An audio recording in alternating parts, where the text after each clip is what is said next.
Well, my talk is named Diagnosis, Prognosis, and Management of Jellyfish Swarms. And this is one of the applications of oceanography, pre-operational oceanography, and focus on jellyfish.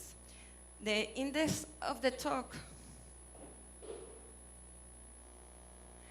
is I put in 4 parts. The first is just an introduction of jellyfish, biological descriptions, and scales of variability associated to their life cycle.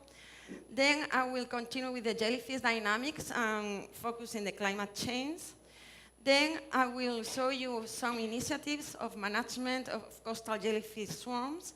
And finally, I will show you some applied cases and the importance of co-creation with the stakeholders, because this problem has so many implications in the uses of the coastal that we cannot work on it alone, like the scientists. Like we need the people that is really suffer the consequences of jellyfish swarms, how we can tackle this problem.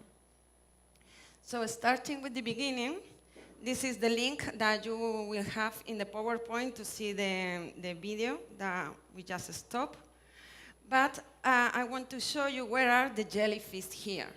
The jellyfish, this is the regular trophic web. They are part of the predatory zooplankton. So they are in the mid-trophic level, okay? So this is important because they have, as I will show later, they compete for food with other parts of that mid-trophic level, and also they have predators that come from the top layers. For the jellyfish swarms, there are 2 phylum that are really important. The first is the phylum Ctenophora, that they are not part of the cnidarians, they don't sting, but they are part of the gelatinous zooplankton. This is Nemiosis lidschi that have important implications in the Black Sea ecosystem that I will show you later. This is very close relative that is Bolinosis vitrea that we have it in the Bay of Cádiz all year around. And then we have the phylum Cnidaria. The phylum Cnidaria, as we will see the video later on, has 4 classes. The class Hydrozoa, that the one that is where it belongs, the Physalia physalis, that's the Portuguese Man-of-War. Then there is the class Anthozoa, that is where the corals belong. Then is the class Cubozoan, where we have the box jellies, that are the ones that are more dangerous for the humans. And then these are the class Scyphozoan that are the word everybody has in mind, the true jellyfish. So, which are the generalities, the common features of the cnidarians? The cnidarians, all of them have a stinging organelles that are the cnidocysts, that when this is a picture of them, when they have a stimulant, they trigger, it's like an harpoon, and then they release the venom. The phylum Cnidarian englobes thousands of species and are present in all oceans, from the tropics to the polar areas and from the surface to the bottom. And also there are some few freshwater species. If we focus in the ones that we call the true jellyfish, the ones that when you go to the shore and then you see, then the generalities is that their size can vary widely from 12 millimeters to 2 meters are the ones that you can see in Asia, in Japan, sorry. They do not have specialized organs for respiration or excretion, and generally during their life cycle alternate between pelagic and benthic phase. So this is a typical life cycle of a Scyphozoa. This line over here separates the pelagic life cycle from the benthic life cycle. So if we start with an adult medusa, they reproduce sexually and they produce planula, that is a larvae, a ciliate larvae, that looks for a substrate to transform herself, or itself, sorry, in a polyp. And this polyp can live really because they reproduce asexually, by budding, partial fission, pedal cyst. So from one single polyp that comes from one single planula, they can become thousands of polyps. And even if the environment gets not nice for it, some of the species can go to resting phase, that are the podocysts, and they can be like that for decades until the environment gets better. And then they will go back again to the polyp phase. And when something that it depends on the species, on the environment change, like some species are the spring, the increment of temperature, some of them are the opposite in the autumn, they release another larvae that looks like a star, is really nice. And this larvae is already or female or male, and will grow until adult phase and will start the cycle again. So it looks like a butterfly, but it's on the ocean. So I'm going to show you some of the peculiarities of some of the important ones for the humans. This is the Portuguese Man-of-War, and the really curious part of the Portuguese Man-of-War is not that it's an organism, it's a colony. So it lives in the surface of the water column, that means that it's pleistonic, and it's an open ocean organism. So this is the distribution of the Portuguese Man-of-War. It goes from 55 degrees north to 40 degrees south. So it's in all the oceans. Here are some pictures I took in Sunshine Coast in Queensland, Australia. And this is no Physalia physalis, the one that we see in the Atlantic. This is the one from the Pacific. That is Physalia urticalis. This is much more smaller. And it's where the surfers in Australia call the blue bottle. They sting, but they are not as painful as the Portuguese Man-of-War. So here we see a colony. The one on the top is just one organism that is called nematoph. And then hanging below the surface, this is where it has the float and the sail. So it moves with the wind and the surface currents. And below, there are many organisms. Some of them are specialized in feeding, or in defense, or in reproduction. They reproduce sexually. The gametes are spun in the water. The fertilization is external. And the venom is Physalia toxin, that is a powerful dissolving red blood cells. So usually it will not kill you unless that you are very small, you are a kid, and the ratio of skin that has been exposed to the venom is really high, or if you are allergic. But there has been reports some human fatalities because the Portuguese Man-of-War.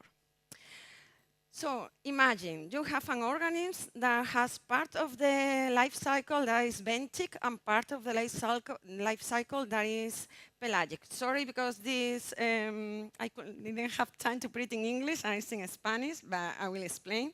This is the scales, the spatial scales of variability, and this is the spatial scales of temporal. The temporal scales.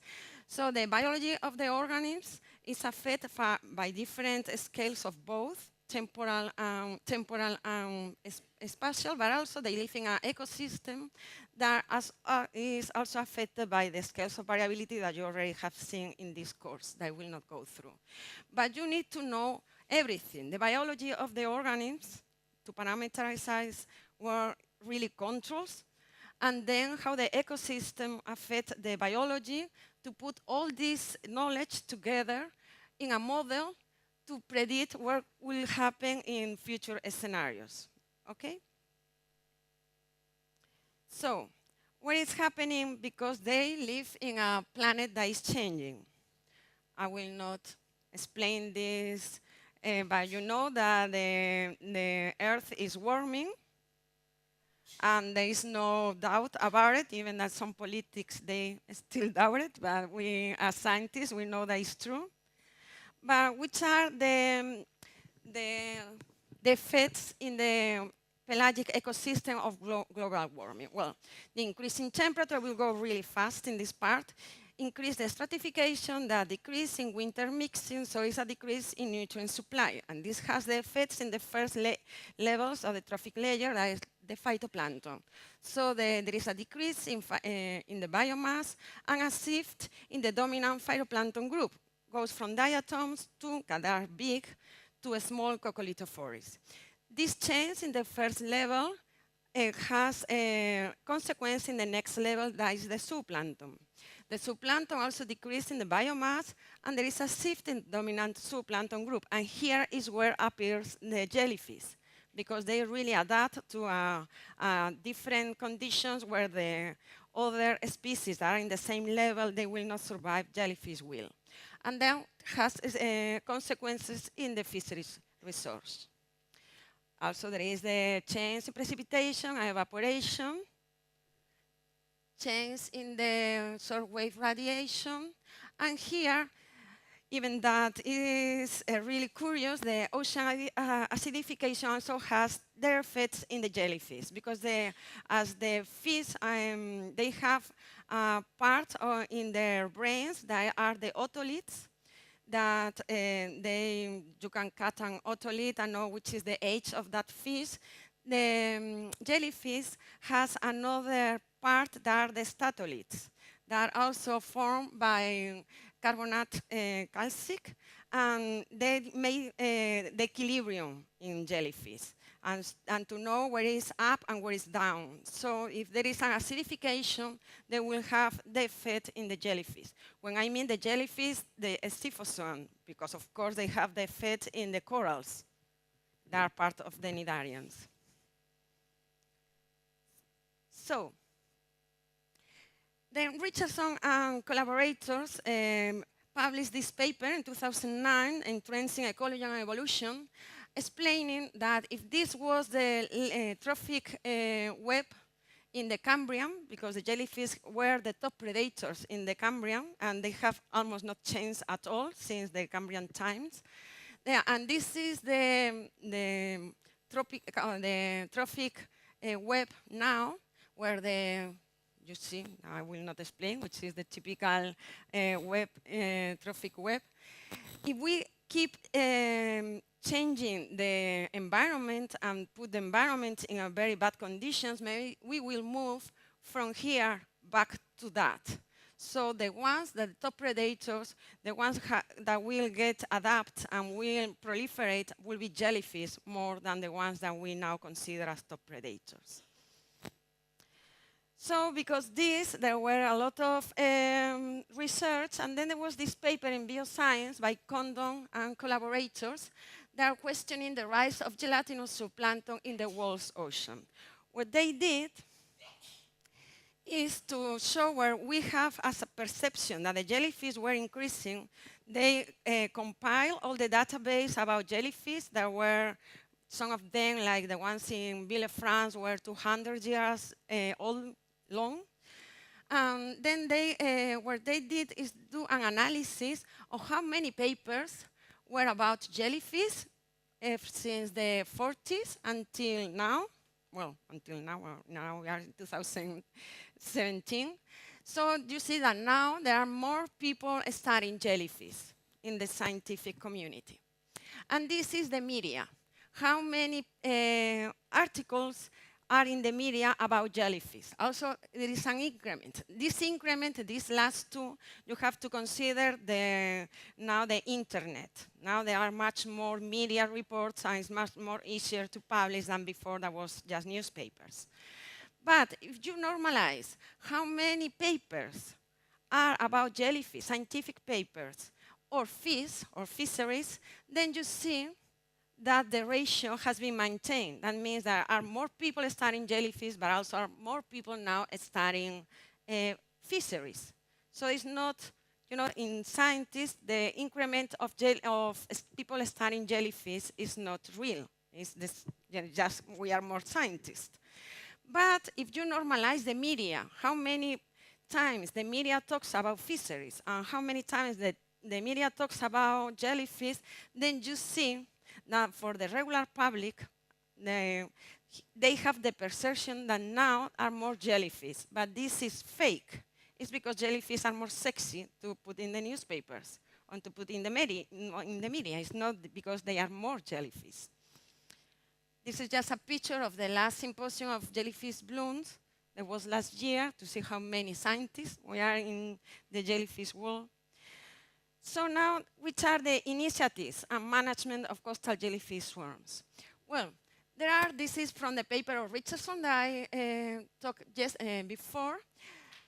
There is, of course, the humans are modifying the environment.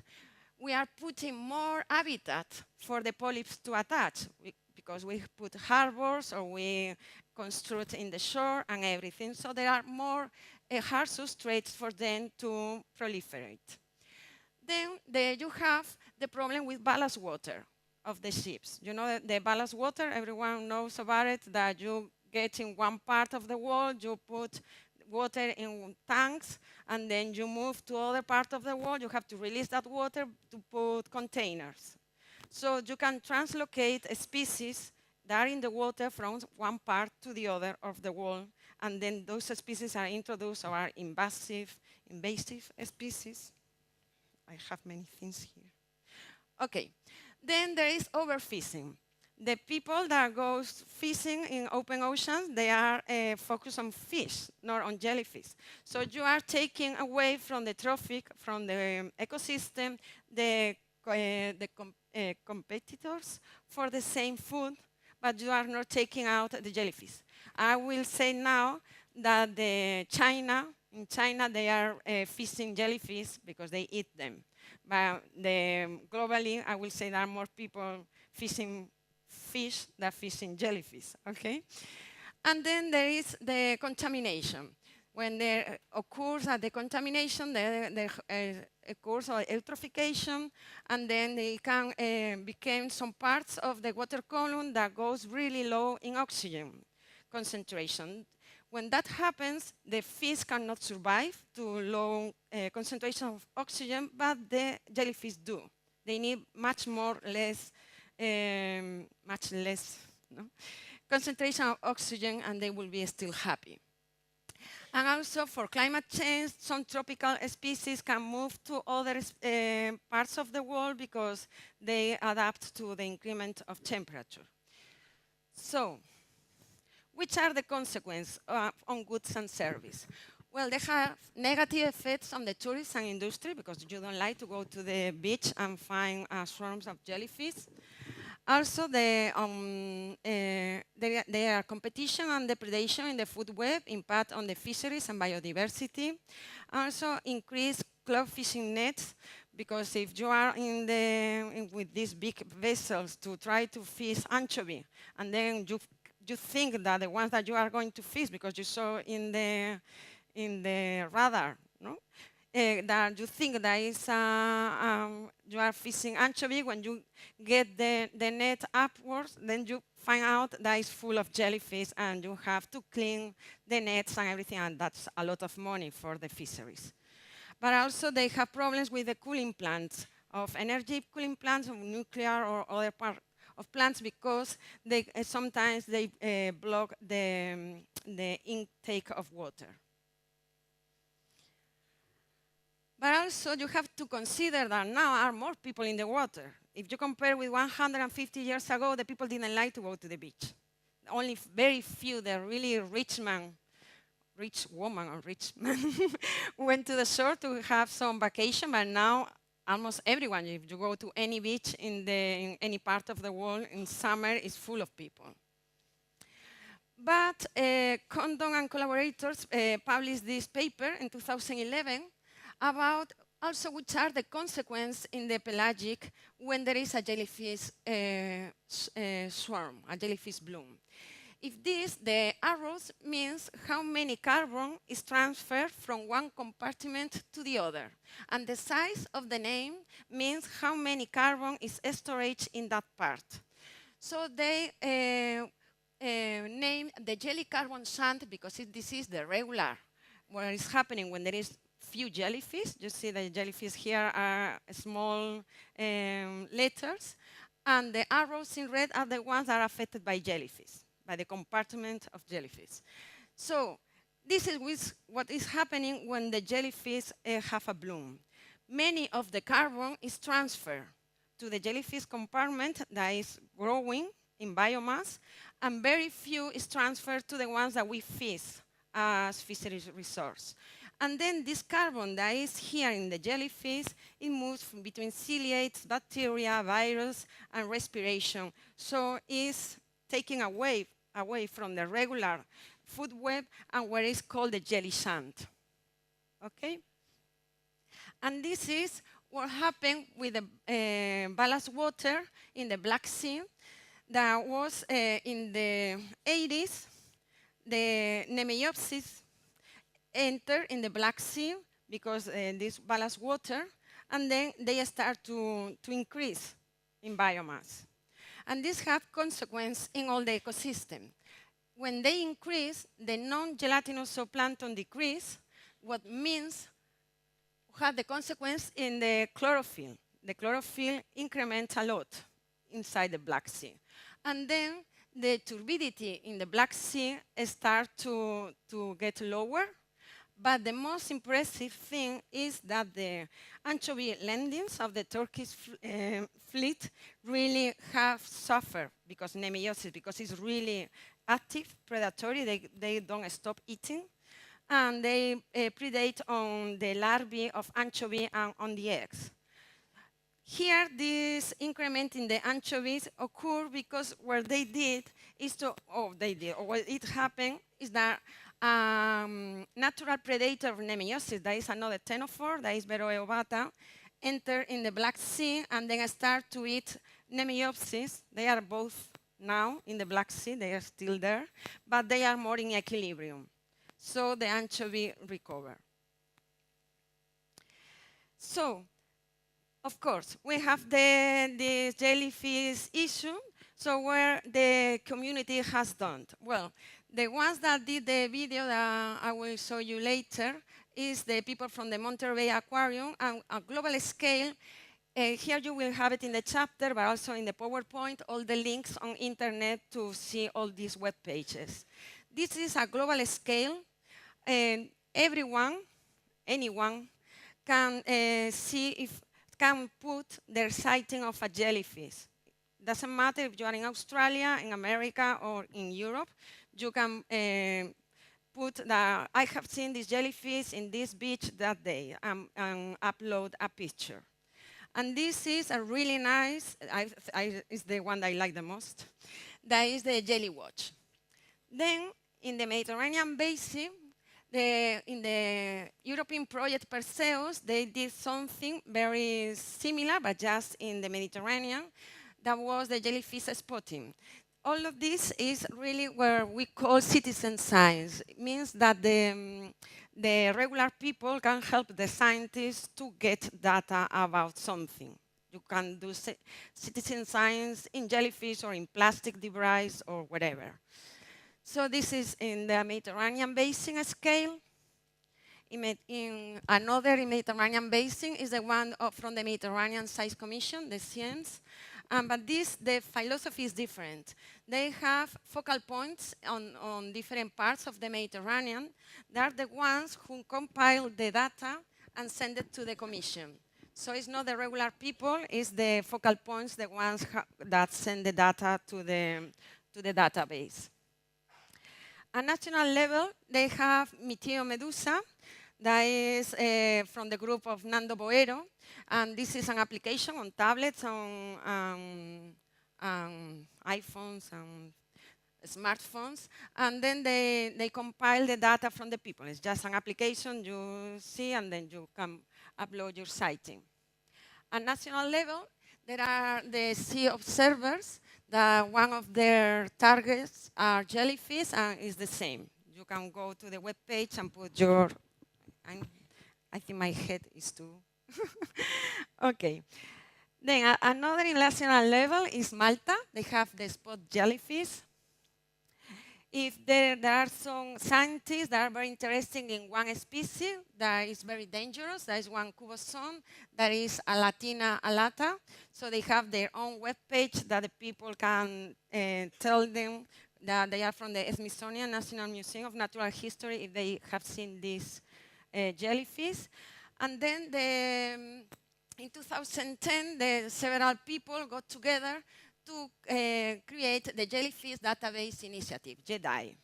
And then this was funded by the National Center for Ecological Analysis and Synthesis in United States, but were people from all over the world. What they did is to compile all the database. The size of the dot means how long is the database. And you see there are many that are just, they went once in a oceanographic cruise and they compiled data of jellyfish.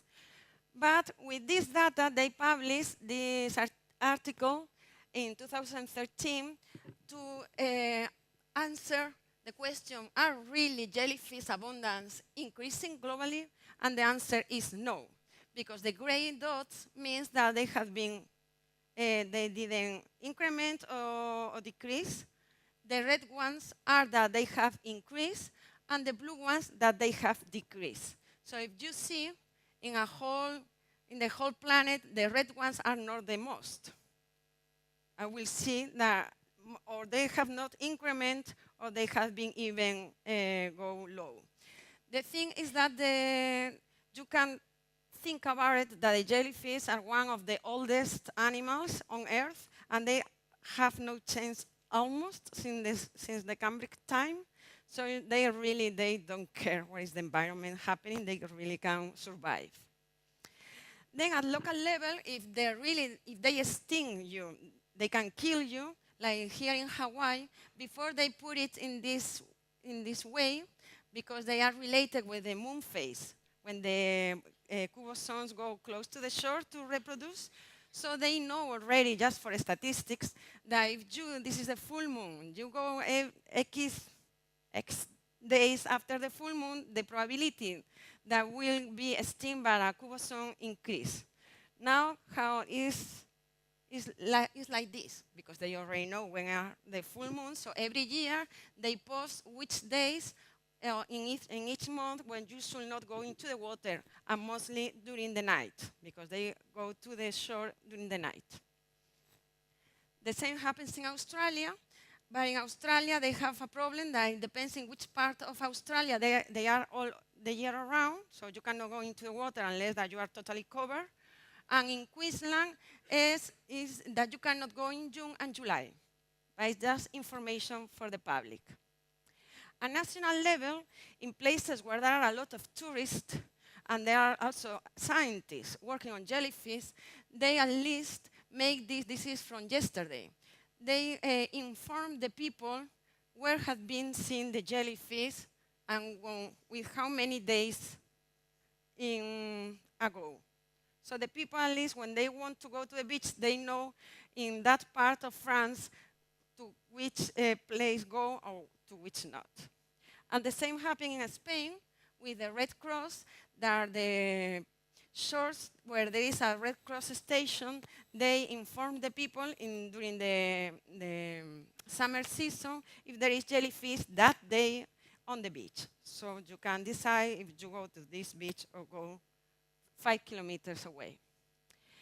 Then with past data, no real-time data, in regional scale in Andalusia, there is this web page that is from the regional government, is for the general public to know many things like the pollinations or jellyfish or whatever, and we provide them the data 1 year later, like in December. I provide them the data of the year before, where were the sightings of the jellyfish, and they upload the data to create these maps. And the same happens in the regional of the Balearic Islands. They have this web page that this is in real time because they have people working on the shores. So you choose, this is Formentera. If you want to go to one of the beaches that they have lifeguards, they say that there is jellyfish or not supposed to be in real time. Yeah, I don't know how. I will not go if this really they upload in real time. So Now I will explain the ones that I really know that have been work and that have been co-created with the stakeholders, scientists and stakeholders together. So I will explain the applied cases. And this emanates from this workshop of Perseus, this European project that was in March in Cádiz, in Spain. And these were 40 people from all around the world that were all of them invited. You cannot say, I want to go to this workshop, because it was really a workshop. And it was the first workshop ever focusing management of jellyfish swarms. Have many, not as many as this course, but we have many sponsors in this course. So one of the outcomes of the course was really how to strengthen our capabilities to monitoring jellyfish over time, so as not to rely solely on citizen science for distribution and abundance data over time. And where it was said that really what we need is systematic, robust monitoring program. This is very important. This was a lack of that in 2015 and was really put all together with all the scientists that work in jellyfish.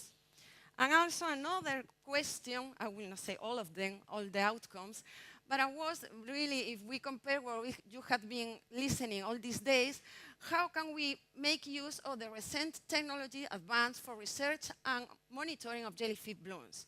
So there was the different things came out, like video cameras mounted on buoys and gliders, cameras, drones, airplanes, satellite, acoustics, and buoys. Okay, and different state-of-the-art like DNA detection or molecular techniques in CPR, in continuous plankton recorder. So I will explain these three case studies. The first is the one that we are involved, the SOCIV, the Balear, that is the regional government of the Balearic Islands, and the CSIC. The second one is the Physalia bloom that occurred in the Mediterranean in 2010. That was a collaboration with the regional government of Andalusia. I will explain that later. And then this is a problem that is happening in a coastal lagoon in Spain. That we have here a Pablo, that is from there. That is the Mar Menor. This was a co-creation with the regional government of Murcia. That is where the lagoon belongs. So the first, the Balearic Observation System. Then you can see the logo of the government, the logo of the SOCIV, and the logo of the CSIC. So we figured out that there are many historic data, a lot of know-how, but with low systematic characteristics. Therefore, really, there was a few opportunity to relate interannual variability of the jellyfish episodes and its potential relation with the variability of environmental conditions. It's not the same where you have a reach in oceanography, in physical oceanography, compared with biological oceanography in higher levels than chlorophyll, okay?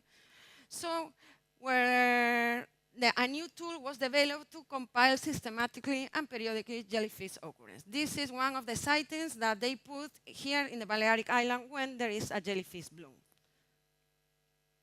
So this is a co-creation between stakeholders and scientists, and it's just transfer from the scientists to the stakeholders.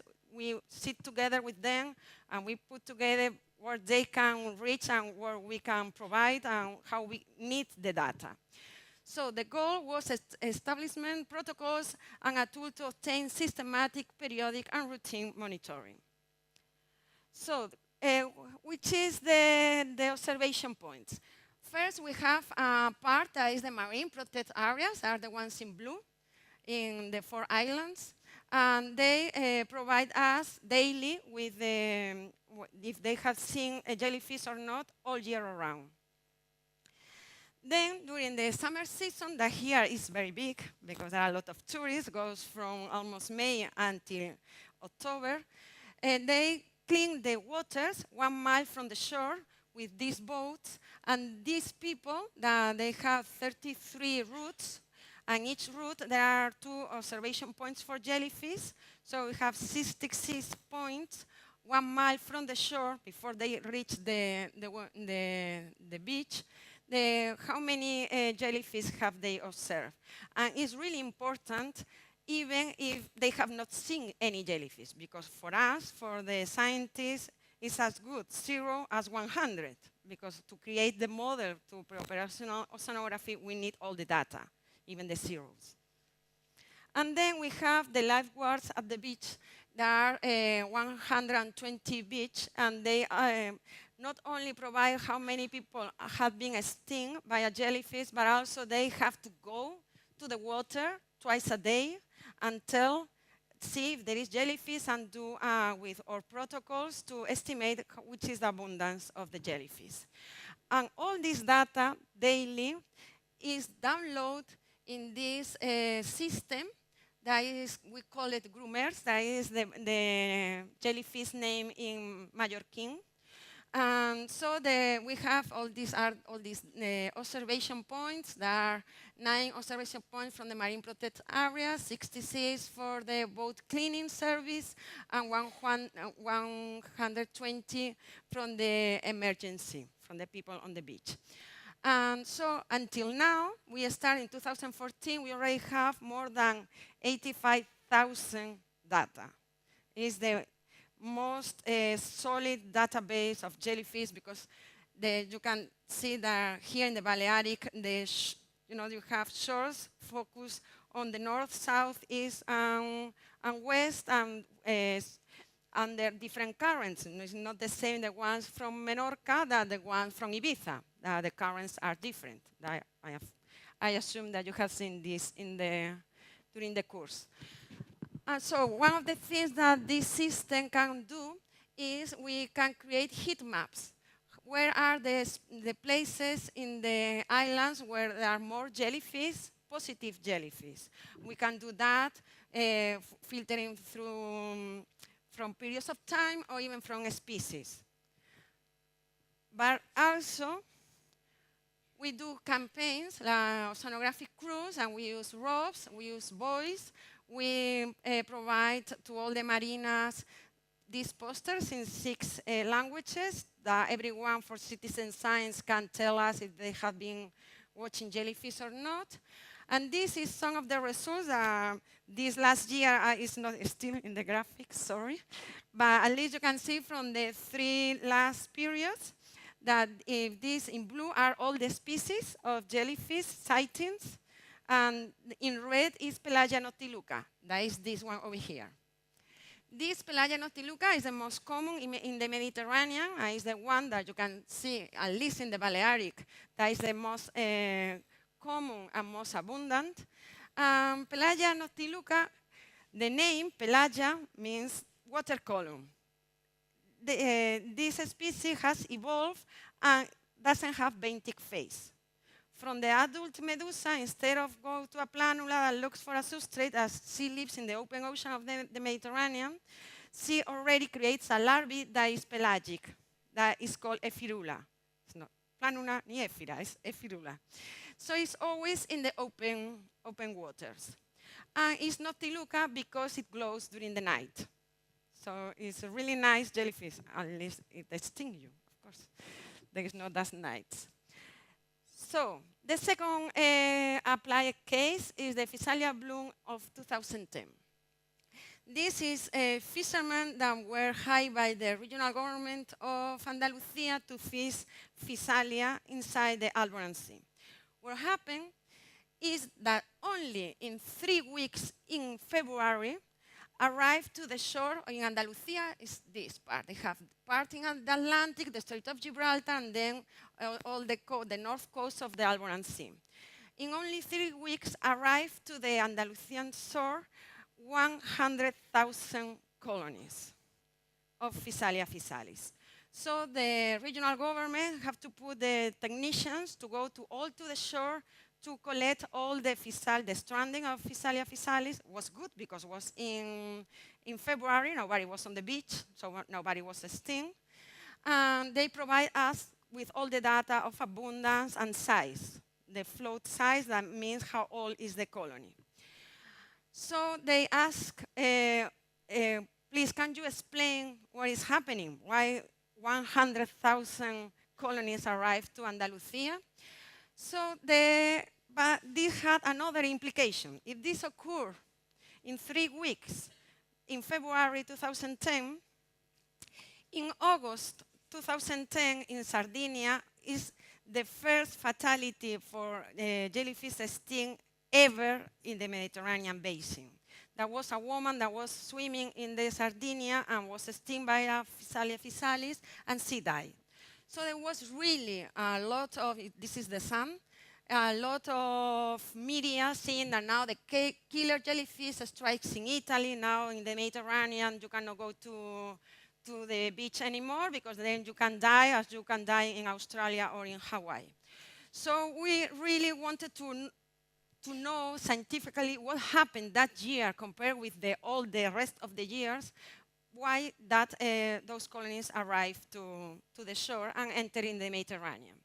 So these are some of the pictures in Cádiz. And this, we compile all the data from JellyWatch, from all our data and everything to see that really 2010 was an outstanding year. But it never, the ones below, after 2010, were not higher than 2009. So Physalia physalis entered in the Mediterranean about just that year. It didn't stay longer than that. So first, we analyzed where is the NAO index of that year, and we saw that was one of the most negative in all the record of the jellyfish, of the index on the North Atlantic. So this means that in South Europe are years that are a lot of rainy during the winter and a lot of wind. So we also did this analysis with the Aranet winds, and these are the years of all the series. There is, I think, 66 years already. So this is the climatology of the U component of the wind in this square in the Northeast Atlantic, and this is that particular year. So that year was really a year with a lot of westerly winds that pushed them, usually they are in the middle of the Atlantic, pushed them as for so long time, pushed them to Europe. It's why they arrived to this part of Europe. So we did a model, a virtual model. We sit the jellyfish there, the Physalia physalis. We ran a model. It was a ROM model, and see how it evolved with the currents and the winds. So the model was forcing both for the currents and for the wind. And this ROM model is not just the surface, it goes until the bottom, the currents. So, and we did the model. This is where really are the real data, where we compile from the regional government, and this is the outcome from the model, and the correlation between them was really good. So, we can say that really the most important episode of Physalia physalis appearance in the Mediterranean can only be explained by the water circulation nearby the Strait of Gibraltar in conjunction with the exceptional meteorological conditions in the Northeast Atlantic. It was a rare year, and this is not going to maintain in the Mediterranean. Then the last applied cases, okay. This is one of the swarms of Cotyloris tuberculata. This is in El Mar Menor. This is the lagoon. This jellyfish has the peculiarity as the corals that they have in the symbiosis genoflagellate that does photosynthesis. So we did a lot of experiments in all the life cycles, and also we did a lot of analysis of field data. Because what happens is that they enter in the lagoon. This channel was open in the 70s, and they start to really be a problem in the 90s. So the regional government asked us if we can explain why or how they can manage the problem. So The big thing is that we found out that the polyps, that are the ones that are in the winter, cannot survive if the water temperature, this is 16, 9, 4, and 2. They cannot survive if the water temperature goes down. That's a life stage that nobody sees. But that was the key question why some years they have a lot and some of not. If the water is really low, the temperature, they die in less than 2 days. So we studied all the data and we saw that in 2005 there was no jellyfish in the lagoon because during that year, this is the air temperature and the lagoon is not really deep. So it was really low during several days, and the wind was really high. So the transfer of energy was really high between the water and the air, and almost all the polyps died. So this is what is happening in the lagoon. This is during the fall. They release the planula. In the winter, there are only the polyps, because once they release the planula, they die. The polyps only do 1 ephira per polyp, and then they die. It's really easy to model. And then that occurs in spring, and in summer is when they pass from to be really small to be this big in only 3 months. And then the cycle starts. So we put all the information that we get from the field and from the experiments in a model, and the model works only with the temperature of the airport of San Javier that is just close to the lagoon. So the people from the regional government can know if that summer, even before the summer will start, if they are going to have a problem with jellyfish or not, just by taking account the temperature of the airport, the temperature of the air. I'm wrapping up. The implications and social, economics, and ecological levels of jellyfish swarms, you already saw it. There are observation problems, difficult to sampling, difficult to maintain in culture, and difficult to preserve. But the necessity of new technologies and taking advantage of both citizen science and systematic, robust monitoring programs are necessary, and co-creation with the stakeholders are mandatory. And thank you. And I'm sorry, but it's not time for the video, no? No time. Sorry. Thanks, Laura. I think it's a nice presentation on first the citizen science, which I think you've shown. I think it can be really useful, but I would say that one of the major problems that she has shown and faced is really the lack of systematic and routine data and reliable data for jellyfish observations. And that's what we tried to do. And I think that the examples that you showed using a numerical model, you didn't have time to go to the details, but using ROMs, they were able to really show and explain the Alboran cases and also the studies in the Mar Menor. So thank you very much, Laura.